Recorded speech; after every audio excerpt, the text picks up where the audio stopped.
So today I am harvesting a bunch of the different celosias that are part of the breeding. And some of the varieties, if you are growing any of the Floret originals, you might already be growing. So this is rose gold. And it is, oh my gosh, I think this is one of the prettiest celosias I've ever seen. And the plants are nice and chunky. They have these beautiful maroon stems.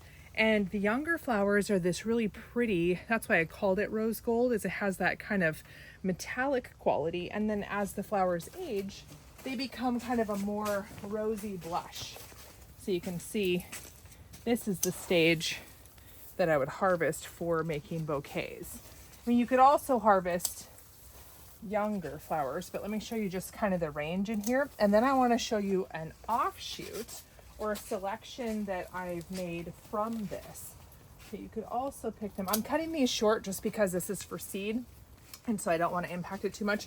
You could cut them at this stage where it's nice and feathery like this, or you can let them mature a little bit more where they get kind of more textural. Now these are getting close to having ripe seed, so not quite, but once you start seeing these little balls start to form on the lower parts of the flower, this is where they're getting closer for seed set. So I bet we're maybe a month out from being able to harvest, or a little less. And we're using flies in here to do the pollination for us. Okay, let me get one more beautiful. Okay, so this is rose gold. Now let's go look at, I found in rose gold, as I was working on the selection, I think 2 years ago, I found some plumes that were, it was like 1 out of maybe 100 that had this kind of gold color. And so I was joking that we've got rose gold, why not call the other one fool's gold? Now what's interesting is with fool's gold, okay, so here's what it came from. And with fool's gold, you can see this is a little bit farther behind, but the plumes start out this beautiful, they're kind of more, so see, rose gold is a more peachy metallic, and this is more kind of a greeny gold metallic. And the plants are definitely shorter, so I have to see if this would really work for cut flowers. I didn't pinch them, so maybe that would have helped, but you can see they're about half the height. But man, the color on these is so different. So with rose gold, we have the beautiful maroon stems, and we have that maroon veining inside the leaves. See that? But with fool's gold, we actually have kind of a coppery orange stem and no real veining on the leaves. So you can see they have similarities a little bit, but they're actually quite different.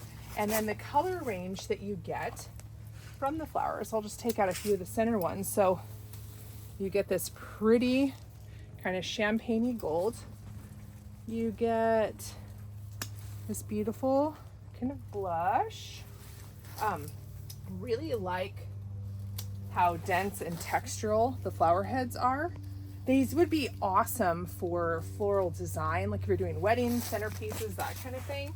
You don't need them to be as tall, but I'm just not sure, will they get tall enough really like for a flower farmer?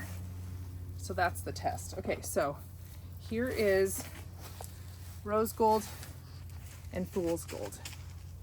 You see how you can see the difference in them? I mean, they're, you know, obviously plant habit, but gosh, I love both of them. So this is kind of a cooler pink, and this is kind of a little bit of a warmer pink. But what do you think? Do you like this one? Do you feel like it's too short?